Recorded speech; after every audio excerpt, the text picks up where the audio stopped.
one of the best in the business on television covering college basketball.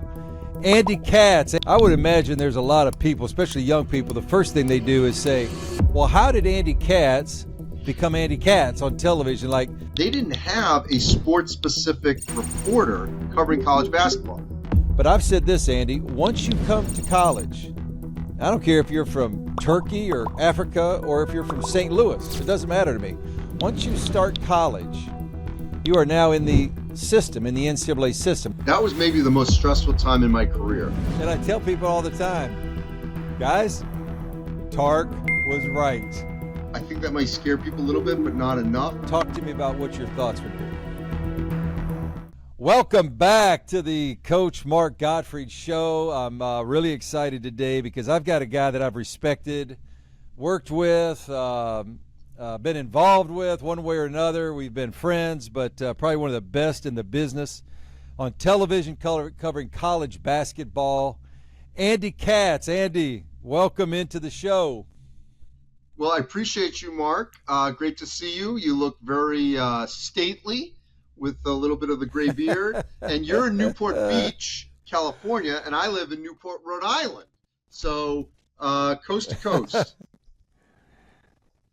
Well, I'm going to take a bet that I bet you our weather in Newport Beach is a little bit better than your weather in Newport, Rhode Island.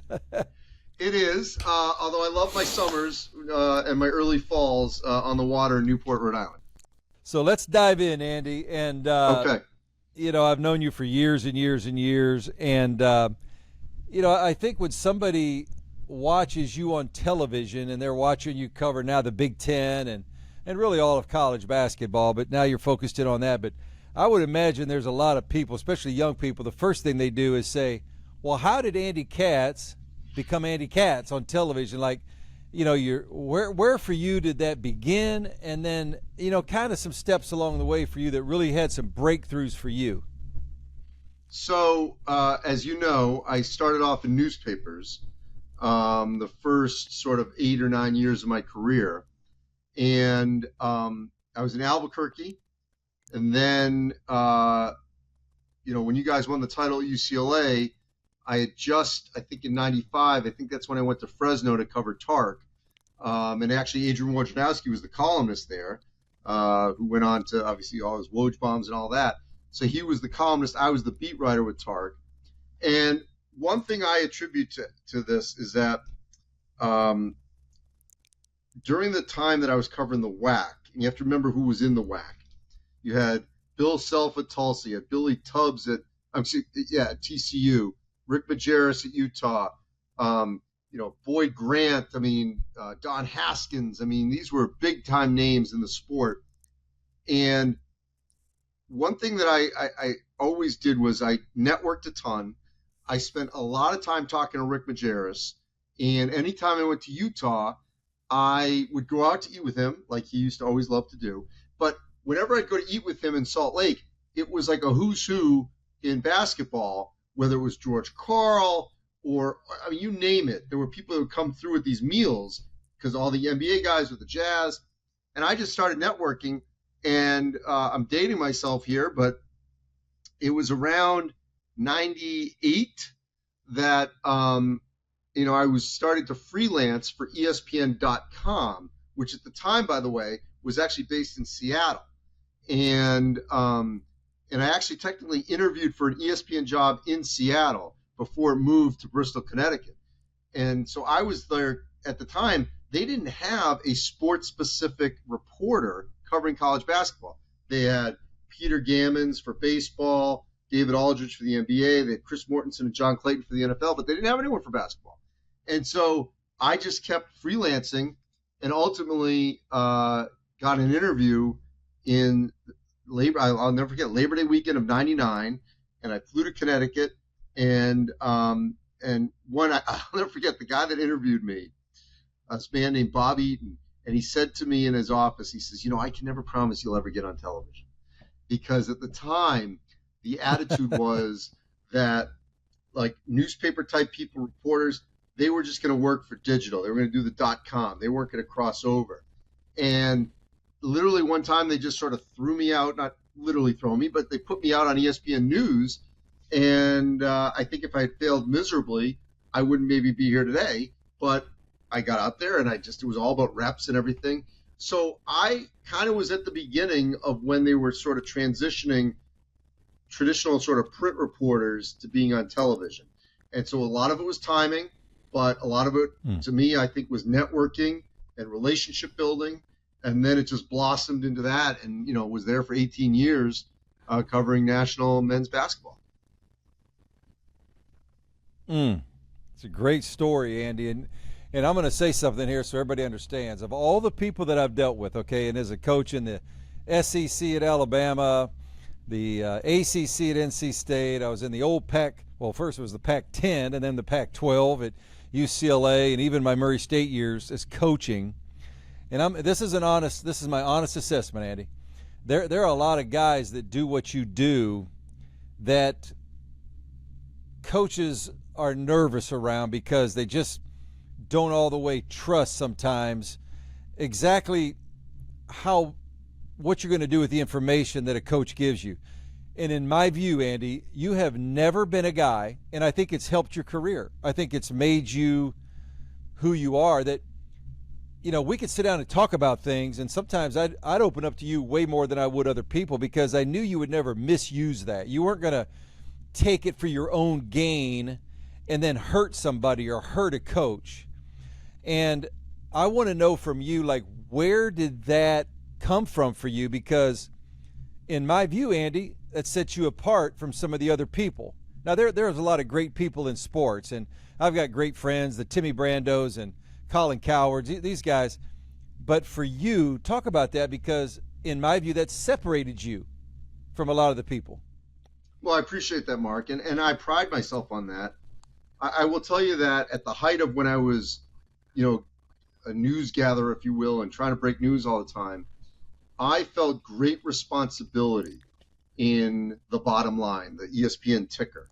And I mean, my name was across Times Square and things like that. There were many times where I would push back on our news desk at ESPN, and I say, I don't have it yet. But someone else they got it. And I said, well, then let them have it, because I just never felt comfortable going with something unless I knew I had it from either a direct source or multiple people. I just was never going to source something that I did not feel comfortable with, because at the end of the day, it's my name, it's my reputation, more than even the place I work. And so I took that responsibility seriously. And I also, the business can be really small at times. And I learned this early on. When I first started ESPN, we had our own camera crews and producers and all that. And then as it progressed, everyone became a freelancer, consultant, or whatever. And you could work with one crew one weekend, and the next day they're working for the Today Show, or they're working for CBS News, whatever. So all these people talk. And so how you treat people, the actual camera person, the audio, whoever else it is, that matters, because you don't want them to talk bad about you. And I just have always been a believer of treating people with kindness to get information that I can share. And I've just never been, I don't know if it's in my DNA. I've just never been a gotcha. I've never been out to hurt anyone. I'm telling you, I've been asked to do hot seat and I refused, because I don't feel comfortable, because I'm not the one hiring or firing. Now, could I comment on someone who gets fired or hired? Sure. But I don't think it's my job to determine who should be fired and why. And I never felt comfortable doing that. And I was asked a number of times to do hot seat, and I didn't feel good about that. I like talking to people. I'm very inquisitive. And so I was always very interested in, the full person, the coach, the wives, the kids, and always just talking to people. So I think that, helped me as well, in that, I didn't like this sort of, this guardrail of, we're on this side, you're on that side. To me, it was a shared, it doesn't mean I had to bring pom-poms and everything, but at the same time, it was sort of we're sort of all there together is the way I viewed it, that I'm helping convey what is happening to the public and try to be the eyes and ears where they can't be. But at the same time, that's not to say that I wouldn't if something was egregious or whatever. That's different. But I always felt like when things went sideways, because I had that trust, people, literally I can count on one hand the times people were mad at me for something I reported. At the end of the day, it was because it was a negative thing in the moment that no one liked to read or hear about. But as the time distance goes further from it, like even, I had, thing with Jabam, you name it, like these things that I was asked to do. And over time, things get repaired because then they see, okay, there was no malice intent. I was not trying to get anyone. This is what I was asked to do. I was just doing it. And so I also believe time heals, sort of any kind of ill will. Hey, folks, this is Mark Gottfried, and I'm excited to tell you about Torque Sports, the free app that's revolutionizing how young athletes chase their dreams. I trust Torque 100% and stand behind its mission to empower the next generation. Players, post your highlights and get noticed by scouts and college coaches. And coaches, build your program, share your knowledge, and track your players. Download Torque Sports now. Was there ever any times, Andy, where you felt like, or has there may be now because you're still in the business, you're still great, where you kind of knew, like, man, if I go with this or I say this about this coach or this player or, but man, I don't feel comfortable just yet with that. But has there been times where maybe those where you said, ooh, that might cost me a little bit professionally because they want me to be the gotcha guy, but I just don't want to. I'm not that comfortable with that. Not to say that, you're perfect. None of us are. But over the long haul of your career, you are not known to be that type of got you guy. So has there been some times where it's like, God, I could have advanced my career if I'd have been more that way, but I just don't want to. And maybe I've won on the other end. Maybe that's helped my career. Any of those for you? Yeah. Well, I will say, first of all, you remember this era. The Fresno years, I'll tell you, that was maybe the most stressful time in my career because there was stuff happening all over the place. There was point shaving allegations. There was drug stuff. It was chaotic to say the least in Fresno. But at the same time, you had a fan base that craved information. Like I couldn't close myself off to Tark because then I can't give the fans, information from him. So it was a very fine line that I had to walk when I was at the newspaper with that. And that was hard. I'm not going to lie. That was really hard because there was a lot of negativity and stuff going on at NCAA and 60 Minutes showed up. So that was by far, I thought, maybe the most stressful time. There's blips. I mentioned the Boeheim situation that was not related to him. It was the Bernie Fine case that, that was on the heels of the Sandusky stuff from Penn State. And so there's a whole thing going on at ESPN at the time. And again, I was asked to ask questions. And so you got to do that. But that's a fine line. But for the most part, yeah, I always wanted to make sure that everyone was comfortable. And I'm very conscious of, saying like, this is on the record, off, just those kind of guardrails, because I never wanted to be that. I have a lot of pride that I was not a gotcha journalist. For the most part, are there times when you have to sort of get a straight answer? Sure. But for the most part, to me, I thought it was more important to add context to stories than just the transaction of, who was signed, who was fired, who was hired, why did something happen, how did it happen, give depth to the story. I've always believed that that's what people really want, because people can get the news now, especially now, instantaneously. But why did this happen? How did it happen? You're only going to get that if you've got a relationship where you can build the sources and connections. For example, when I was a beat writer, I really got to know the athletic trainers. And and build a trust there. The sports supervisor, the athletic director, these kinds of people that felt comfortable talking to me about everything, so that I could get the full picture of everything that was happening. Even when, these are sort of, you'll understand this, sort of inside baseball. But, I always get a kick out of when people will say, this team didn't play anybody. Okay, Team X, whatever it is. But you need to know the context of how hard it is when you're at Murray State, for example, to get a high major to play in Murray, Kentucky. It is not going to happen. No one is going to play you home and home. And here's why. And, how much money do you have to go out and get for a bye game? But, all these kind of like little inside things, but they matter. So you can't just say, oh, they had a terrible schedule. They didn't play anybody. Well, why was that? Mm-hmm. Did they try? These are kinds of things that you need to know the full picture of what's going on. Mm-hmm. And I was at ESPN for a couple years, and that was in the time when Bruce Pearl at Tennessee, he had the issue there in the NCAA, and, the NCAA came in and they said, he lied about having the kids at his house on a visit. And Bruce and I are great friends. He's been on this show, and we still, chat and talk from time to time. I've got great respect for him.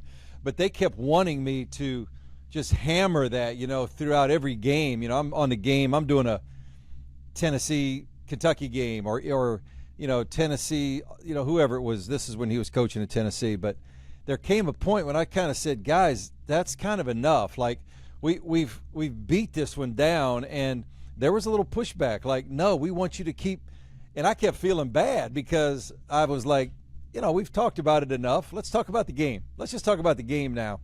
And so that was a little bit tricky. So I get it when you're saying sometimes, like you said, there were a couple of times where you maybe had to push back just a tad bit. But you've always been able to do that, Andy. You've kind of. What I was going to say is, I think that on stories like that, especially when you've got a team on a number of times, it's fine the first time. State what happened, and Tennessee's playing whatever, Kentucky. Now, 6 days later, they're playing Auburn. I know it's a different audience, but you don't need to not everyone's the same audience. I get that.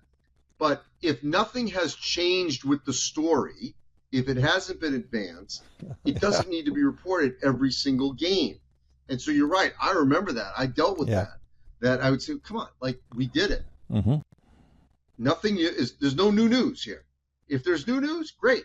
Right. But if there isn't, then it's wasted time. We're losing time, rehashing it. Yeah. Andy, you've been around the game for so long, and, we had a lot of people in the media. They kind of come and go a little bit, and, or they just start doing every sport, which is wonderful. But you've kind of been a mainstay in college basketball. You've done it. You've probably seen as much or more than anybody. So here we are. Let's jump into a little bit about today. I'm really interested in some of your thoughts.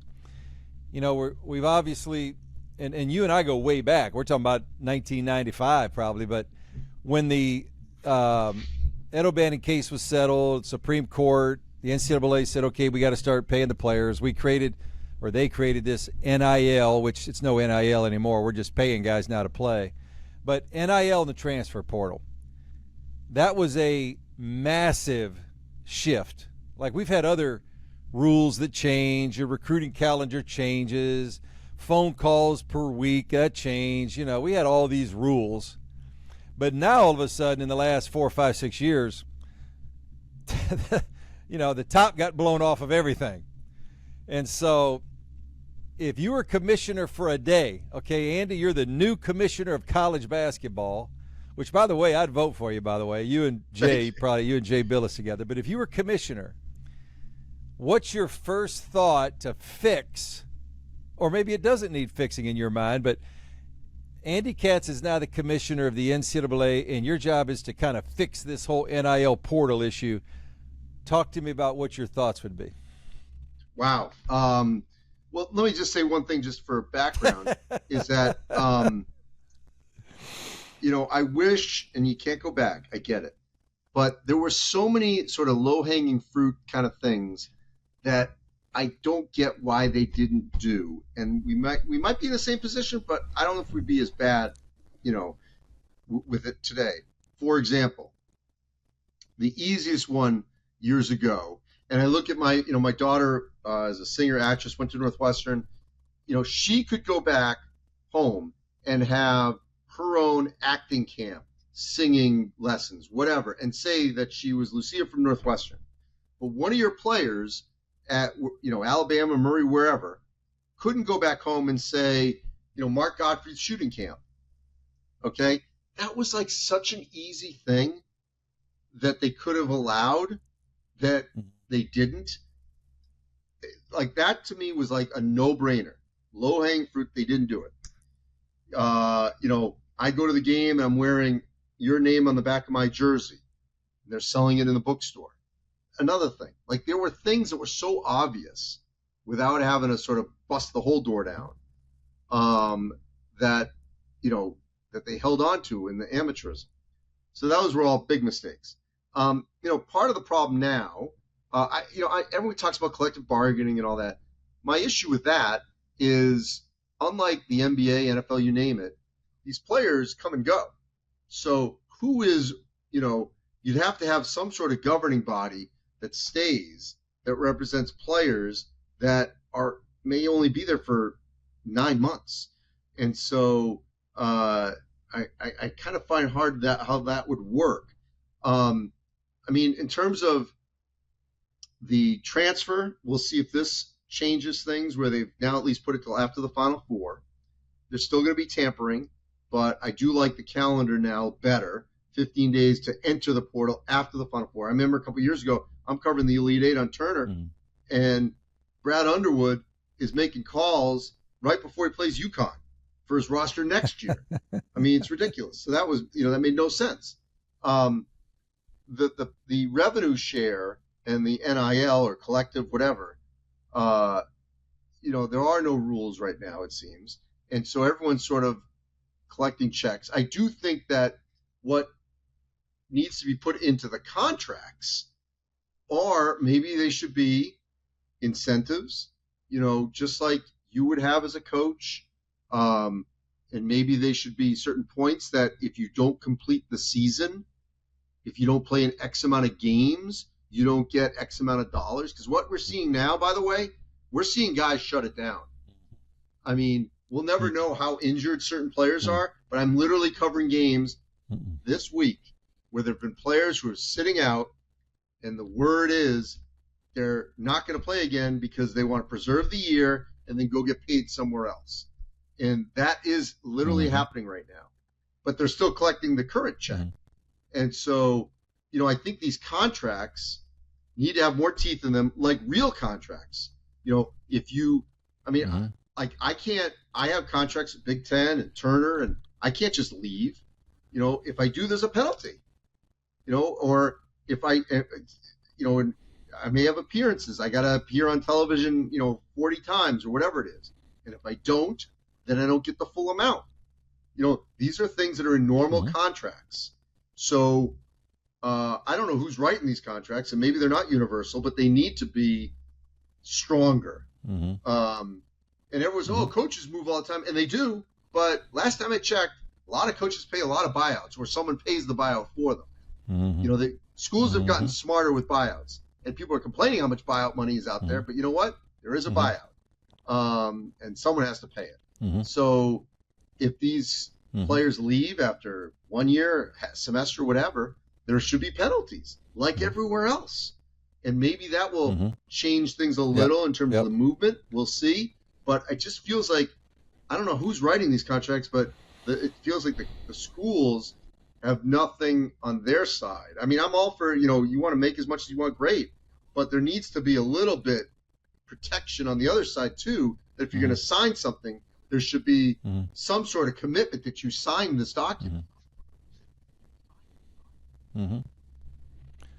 Completely agree, Andy. And I hope we can get to that point, because I don't think any organization is good if one side has all the leverage. And right now I think the kids have all the leverage. And I'm for them getting paid. I'm glad that guys are making money. But, if you go back and think about, we could have the NCAA basketball tournament, and you've covered it for years. You've been at every Final Four since, way back when you were a young beat writer. And I've had, Dan Gavitt on this show, and we've talked about, they gross over $1 billion a year, like $1 billion with a B. And now they pay for all the championships of the other sports, and they spend a lot of that. But they could have been spending a lot of that on the players. They could have come up 10 years ago and 5 years ago and said, okay, all the freshmen that play college basketball, you all get $50,000, and all the sophomores, you get $100,000, and all the juniors. And we may have never gotten to this point where we are now, to where it's just a wild, wild, wild west. But, I just think the NCAA had kind of an arrogant attitude myself. I thought they just kind of said, this isn't coming, this isn't going to happen, and next thing you know, we got a world of hurt out there. And but I would also say the so school it's presidents, definitely not just Mark, but not just the yes. headquarters. I would say the school presidents and the conference commissioners had their heads in the sand a little bit too. Yep, they did. Here's an interesting one, Andy. I want your take on this too. And my father, my dad was the athletic director at the University of South Alabama, 29 years in Mobile, Alabama, and he has a strong feeling. He brings this up just about every time we talk about this stuff. Now, he goes back and remembers when the NCAA president was a former athletic director.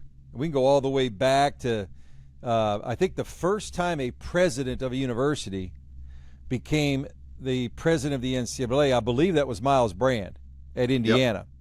Yep. But since then, and I think after him, Mark Emmert, who was at LSU in Washington, and I know Mark well, and I was in a lot of meetings. But my dad strongly feels like when it was an athletic director and it was an athletic person, it was run so much better. And when the presidents took it over, and I know the presidents, they don't like hearing this, but when the presidents took it over, it just seems like it's been a kind of a free-for-all in a slow-motion way. It just keeps coming and coming and coming.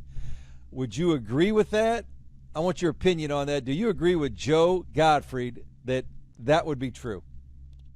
Well, I will just tell you that as a son of a law professor who worked at universities his whole life, and so I know how universities work, I don't see on the life of me that a school president, certainly not at a major institution, has the time, the bandwidth to deal with athletics. It just makes no sense to me. They have so much on their plate, like ridiculously amount on their plate, from fundraising to dealing with Washington D.C. and federal grants and money and blah blah blah. I mean, and now you got to worry about Big Ten volleyball or whatever it is. I'm like, come on. That's what I don't understand. Like,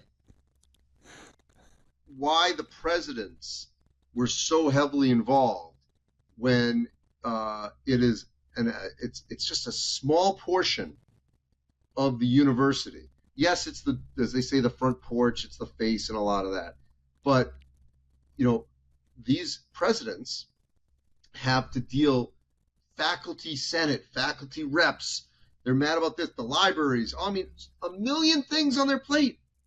And yet they're going to now go to a conference meeting to discuss, where the basketball tournament should be held. Like, come on. I just felt like it should have been delegated.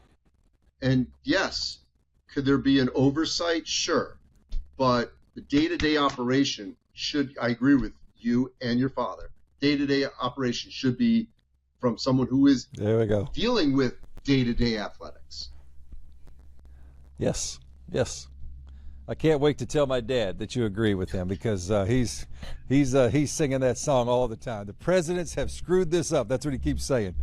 But all right, let's hit on a real recent topic here, because I want your take on this again, because I have a lot of respect for you, Andy. But my alma mater, I played at Alabama, coached at Alabama for 11 years as the head coach. Love Alabama. I'm a Crimson Tide. I bleed crimson, and I love Nate Oates. And I love Greg Byrne, the athletic director. Like, I'm fans of all of them. I'm in. And they've been wonderful to me. But I'm struggling right now watching Charles Bediako play for the University of Alabama. And I'm struggling for a lot of reasons. Now, selfishly, I like it because, hey, if it helps us get to another Final Four or he can win a national championship, then we'll all celebrate. And that's wonderful. It's great. But here's what I've told people, Andy, and I want your take on this one. And you'll remember all this. So I was on our NABC board of directors, the National Association of Basketball Coaches. We met in Indianapolis at the NCAA headquarters. And it's Bill Self and Tom Izzo, and we can go through the whole list of guys. Calipari joined the board. And I'm on the board for about 10 years. And at that time, we had a lot of players that would enter the draft, and they had to kind of do it blindly. They weren't allowed to go to the combine. They weren't allowed to talk to an agent. They weren't allowed to work out for a team. And so we as the coaches said, guys, let's help the kids. Like, no one wants to see a kid get hurt. And so they went along with us, and we changed the rules. If you want to go work out for the Celtics, the Lakers, the Nuggets, whoever it is, get on a plane. They'll pay for it. You go work out. You get all the feedback you can ever get, and then you got to make a decision. And so we offered the kids that. Well, now we have a situation where we have a player who's done all that, stayed in the draft. Let's not forget this. Charles Bediako, and I don't know Charles. They say he's a wonderful young guy. Played 46 games in the G League. Played a month ago in the G League. And let's not forget, when you're playing in the G League every day or in the NBA and you're working out, you're getting better, by the way. Like, you're improving as a player for 2 years. For 2 years.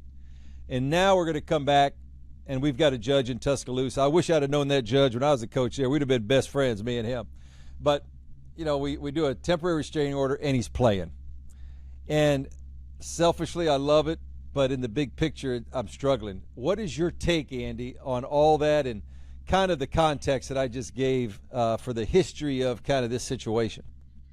I'm glad you asked. I have a number of thoughts on this. First of all, you mentioned the judge who just recently recused himself. I don't think judges should be donors. You want to buy season tickets? Great. You want to pay the PSL, personal licensing, to get the tickets? Great. But you're probably going to have a case, not maybe athletics, but something related to the university. So I don't think you should be a donor as a judge. You should be impartial. That's a general thing.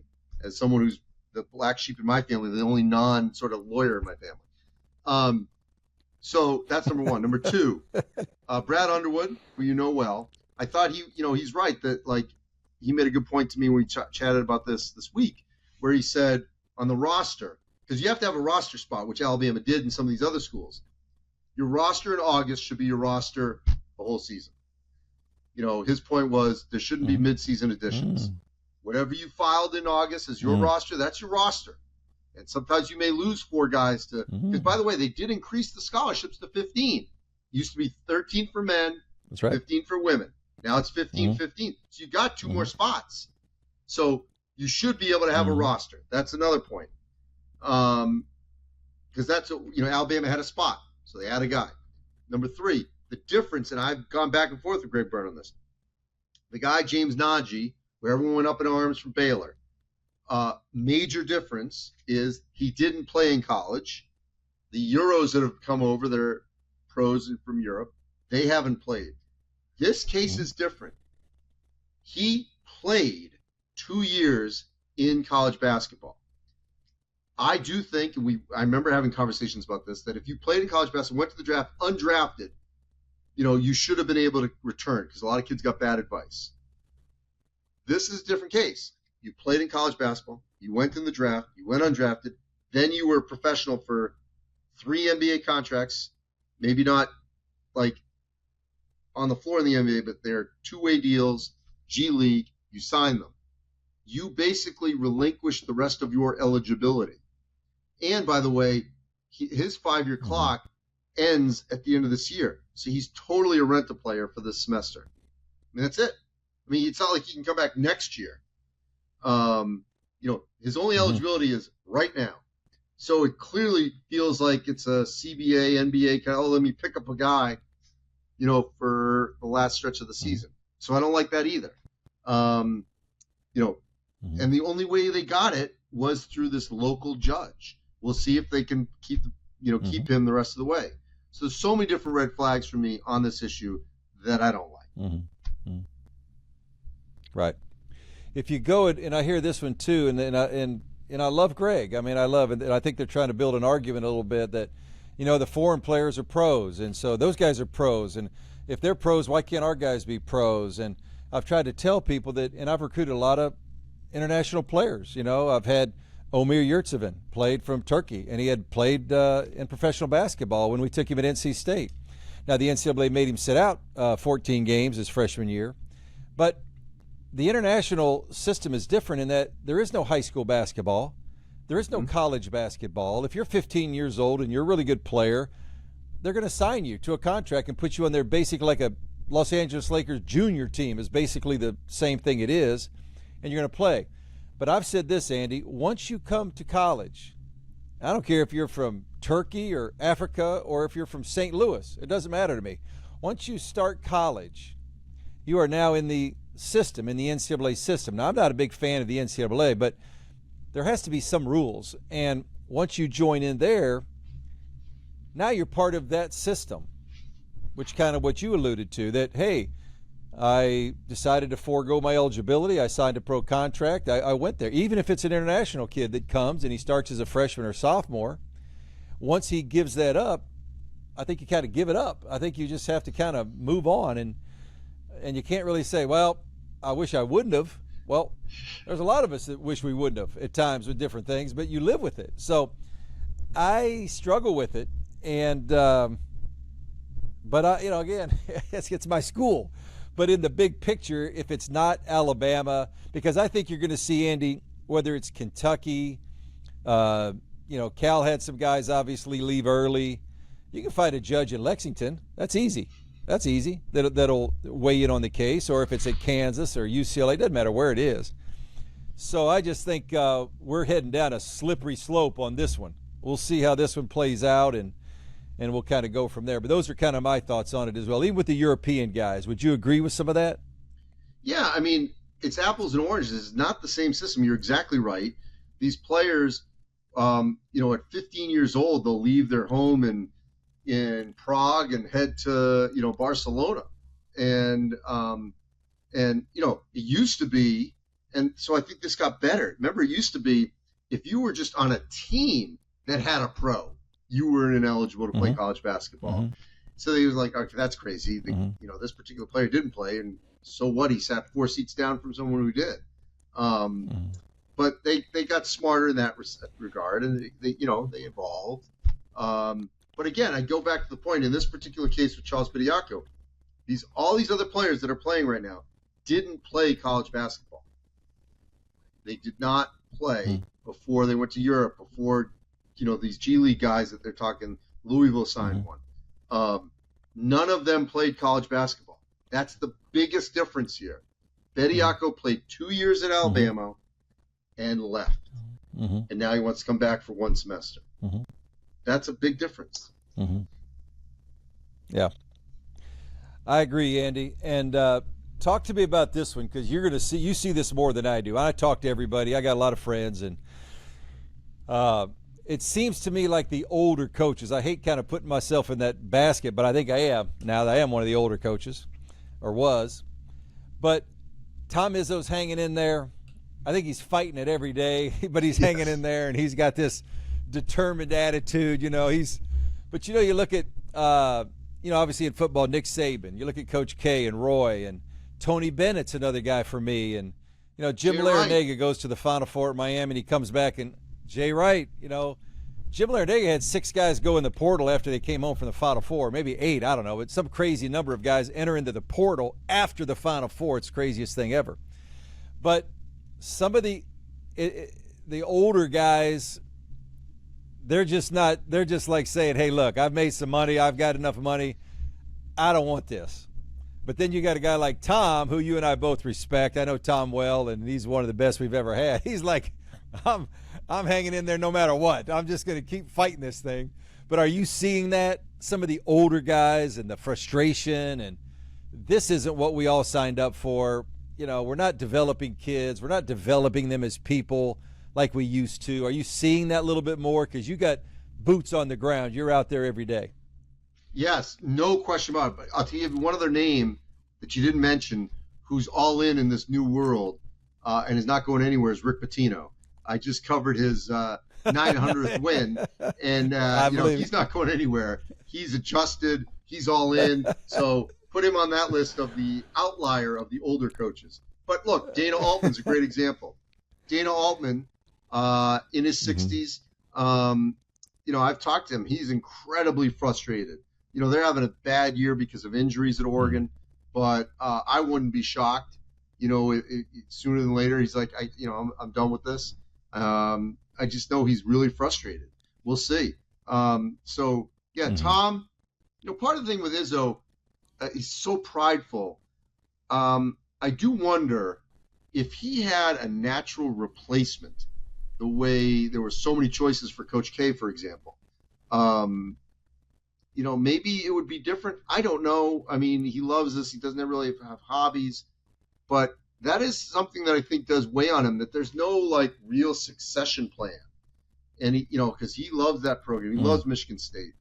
If he had someone right there coaching, waiting, and that he trusted, and he knew he was going to pass the baton, the way Matt Painter did for, Gene Cady, or even actually the way Tom Izzo did for Judd Heathcote, maybe he would. And I'll tell you another one. I don't think Mark Few is going to coach well into his 70s.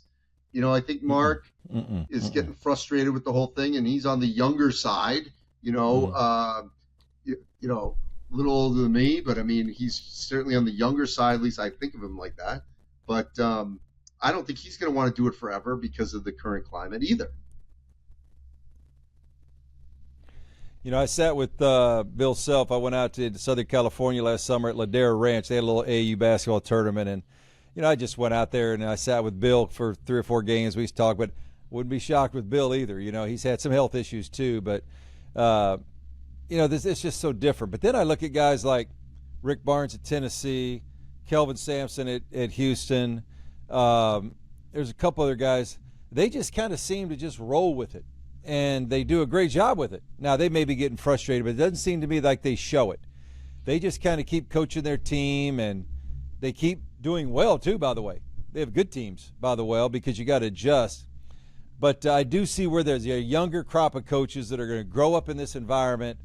This is kind of all they know, and the game's going to go on. We're not going to quit playing college basketball forever. So I do sense that this young group, might be able to deal with all this a little bit different than the Jim Boeheims and some of those that said, you know what, I think I'm out. I think I'm just going to step aside, and especially when they've had so much success. But can you imagine, Mark, crowd, Go ahead. I was going to say, can you imagine if we were to transport that era of Bob Knight, Wimp Sanderson, Lou Henson, that Don Haskins, that group of coaches to today, and have them deal with a player coming in saying, I want X amount of money, I want to be paid this, or I'm leaving. I can't even imagine John Thompson, what these conversations would have been like. Nolan Richardson, come on. Can you imagine that? Hey, out. You're out. Just take a walk. That's what they would have said. And, that's the one thing, too, Andy, when I talk to a lot of my friends in coaching, is they walk on eggshells every day right now. It's eggshells because, man, if I get on a kid too hard, if I don't play him enough, that transfer portal is coming. It's coming quick. And so some guys are, and I think the older guys, like you just mentioned, that crop of guys you just talked about, they weren't going to walk on eggshells, period. That wasn't happening with them. It was their way or the highway, and they coached that way. And I don't think we'd have seen those guys last too long in this day and era. I don't think so. No, not at all. It just would have been fascinating to see. Let's go back to what you were saying. You were rattling off a couple of these guys. And I just think, there were so many rules when you think, come on, the phone call thing. I always think, what would have happened at Indiana if Kelvin Sampson had stayed there? What would that program look like today? You know, I mean, so some of the a lot of these guys were able to, you know, Bruce is a great example as well. They were able to sort of navigate what happened to them at a previous stop and resurface and have great success. But then I sometimes think, like, what did catch them before was not that egregious. Obviously, I mean, technically it was a rule, you know, all of that. But what would have happened if they were able to stay where they were at those particular institutions? Yeah, it'd have been amazing. How about this one, Andy? Because you covered him for years, and I absolutely loved Jerry Tarkanian. I mean, I loved the guy. Like, you know, he came to Tuscaloosa after he was a coach at Fresno State. He had a group of guys that wanted to go to a college football game every year, and they'd go to Notre Dame or Penn State. And he called me one time and said, boy, my guys want to see an Alabama football game. So, you know, I brought them, and I put them in a suite with one of the boosters. They had the best time, and I just loved Tark. But back, if you remember the quote, the famous quote that said, you know, the NCAA, they'll investigate Kentucky and decide to put Cleveland State on probation. And I tell people all the time, guys, Tark was right. He had it. He had it right, you know. And some people thought, you know, this or that about Tark. But one thing about Tark now, he was as authentic as anybody I was ever around. And I love being around him. But your thoughts on that quote from that guy, as it has, in my view, that quote it's lasted the test of time, in my view. Yeah, look, I spent 4 years covering him on the back end of his career, obviously an older man at the time. And I mean, as I said to you earlier, it was stressful, but at the same time, it was fascinating. The cast of characters. But yeah, he was, you know, it's really amazing. And I don't think this, you know, not to sound like the old man, but I don't think people fully appreciate what they did at UNLV and what it was like. You know, they were so intimidating in the way they played. They were, I mean, they were the team to follow across the country. You know, and players absolutely loved him. And the recruiting stories and, you know, going into New York and getting various people just, you know, I don't know. It was a different time, but it was a fascinating time, and just everything that was involved with his time in Vegas. I mean, he really was part of the growth of Las Vegas. You know, now, I don't think Las Vegas has pro teams today if UNLV did not have the success it had in the 80s and 90s. Great point. I would agree with that. Never thought about that. I agree with that. All right, current landscape. You're in the NBA, Andy, and we're coming to you. I'm coming to you, Andy, and I'm saying, Andy, who is the number one pick? I want them in order. 1, 2, 3. In your view, Andy Katz, new president and owner of an NBA franchise, who is 1, who is 2, who is 3? Well, I just wish we would have gotten the full Darren Peterson this season, but we're not. And he's he's been injured so much. So I think that might scare people a little bit, but not enough. So I think we're going to get A.J. Debonsa from BYU, who is a generational type talent, Darren Peterson 2, and I'm going to go Caleb Wilson from North Carolina 3. Ooh, I like that. And yet, good player. What do you like about him? But hold on. And yet none of those 3 are going to be player of the year. It might be another freshman, Cameron Boozer from Duke, who could be player of the year, but yet not in the top 3 in the NBA draft. And maybe further down, because he is a little bit, for the NBA, a little, like, he's perceived to be a little undersized. Unbelievable college player, but may not translate to be elite all-star level at the NBA. Look, Wilson, shot blocking, just great reach, length, can score in a variety of ways, great bounce, energy. There's just a lot to like with him.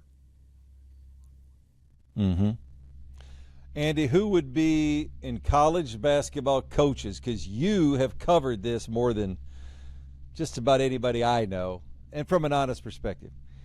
We'll give you 5. 5 okay. Mount Rushmore Oh, wow. coaches. You get to choose the Mount Rushmore of college basketball coaches. Who's Andy Katz Mount Rushmore? Is this who I've covered or all time? All time. Because you got to include one guy. Well, I'm not going to tell you after you include anybody you want to include. Well, obviously John Wooden has to be there. Okay. I think Coach K has to be on that list. 2. Okay. I'll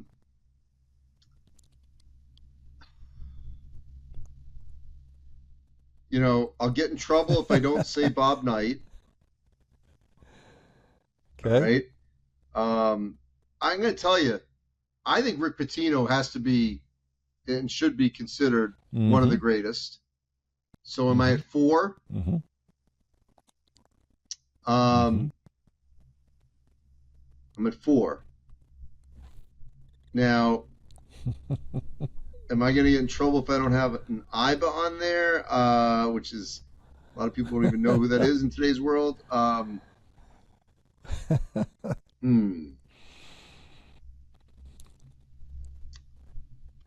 stumped him. Wow. I stumped the man. Well, I'm just trying to think who would be in the 5. So I got Wooden. I think if you get K, to that level, Knight, Pitino. All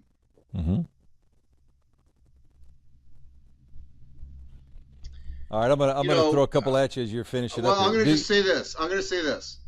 I think that because I don't think I should be the one just judging X and O, but I think when I think about like impactful coaches who had an impact on the game in a variety of different ways and won, again, I think maybe it's hard to not put John Thompson on there. I was getting ready to say, yep. No doubt. If you had to pick between Roy and Dean, I would go Dean. And Roy, Carolina. By the way, ooh. Roy, no, but I think Roy would be offended if I didn't. He's got such deference to Dean. Like you would never hear Roy Williams, I don't even think in private, say that he should be above Dean Smith. And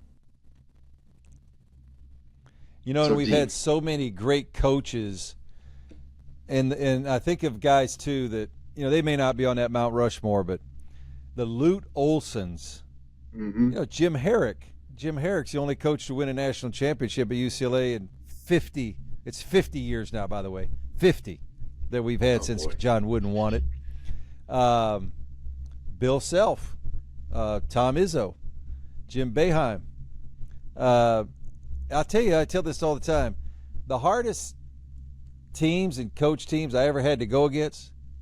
I mean, Andy, I'd go to bed at night and I'd look at the ceiling. I wonder if we're going to score a basket tomorrow. We might get shut. We might be the first team not to score was Tony Bennett.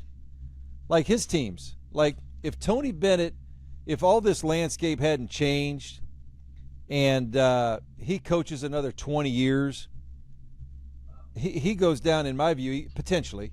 He might go down as one of the best ever to coach the game. In my view. How often, if ever, did you coach against John Chaney? Only one time, and I had a little bit of nightmares too, thinking about how we're going to, break his zone defense. And I'll tell you a great story. I called Gail Catlett, the old coach at West Virginia. We played him in the Meadowlands one year. I was at Alabama, and he gave me 2 or 3 things that you have to do these things, Mark, against John Chaney's matchup zone, and they actually were effective. We beat them, and we actually beat them in the Meadowlands, but very similar. You're watching tape thinking, how am I going to attack this? But he was up there. Which, by the way, John Chaney to me is another guy. When you talk about impacting the game like John Thompson did, I would put John Chaney in that group as well. As far as somebody that I would personally say I respected as a coach and human being, more than anybody, and he convinced me when I was at Alabama. He convinced me to play the hardest possible schedule, which in one year we got left out of the tournament. Our schedule wasn't very strong, got my attention, and it's like if John Chaney can do it, we all can do it. But he wanted to play the best there ever was. But I have great respect for him. So who would be some other guys like that for you in coaching? Because you've covered them all. You've covered all of them. That you would say, man, these guys. Well, again, Rick Majerus's coaching mind was something else. He did an unbelievable job of taking your best player out. They always were, really good at making sure that if they were going to, you're going to have to beat his team with your number 2, 3, or 4, or 5 player, not your number 1. And he was demanding and all that, but man, it was not easy to play against any Rick Majerus coach team. You mentioned Lute Olson. I would say, it's funny with what Indiana has done in football, that turnaround. I think the turnaround in basketball that Jim Calhoun did at UConn is maybe one of the greatest ever in basketball, because UConn's campus is in rural Connecticut. They don't have players in the state, and yet that program, 3 with him, 1 with Ollie, now 2 with Hurley. I mean, the fact that school and that program, has won, so with 3, 4, 5, 6, whatever, 6, I guess, championships, is really remarkable. And so, Calhoun's record, hard to beat with what he did in turning that program into a national power. There's so many guys, I look at those older guys that are a little bit older than me, the Gary Williamses of the world, and Jim Larinagas, all these guys, they did such an amazing job of coaching. And it's a different time now, different era, the whole transfer portal and, pay to play and, all that kind of stuff has changed it. But different game today. But, Andy, I'm going to tell you, you're one of the best ever. I don't say that just because we're on this podcast, and you know how I feel about you. And I've went through some ups and downs in coaching, and there's never been a time where I have felt that Andy Katz would have misrepresented or, done or said something that was uncomfortable. So I've always appreciated that about you. But I wish you the best, man. You've had a great, great, great career. I remember you and I talked when ESPN made some decisions. They were making changes, and they were letting people go and downsizing, and they were doing all that kind of stuff, and you kind of got caught up in the middle of that. And you handled that with great, great class, and that's why I think that you're still, swimming out there in this big pool, and it's because of how you handled it. But I just want to say thank you, man. Thank you for being on the show, but thank you for who you are and what you've stood up for. You've done a great job. Phenomenal. Your whole career. Well, this was great. Thank you for having me. All right. Andy Katz, college basketball. He's one of the brightest and probably knows more than 90% of most all of them that are on television. So thank you, Andy, for being on the show. Thank you so much. Thank you.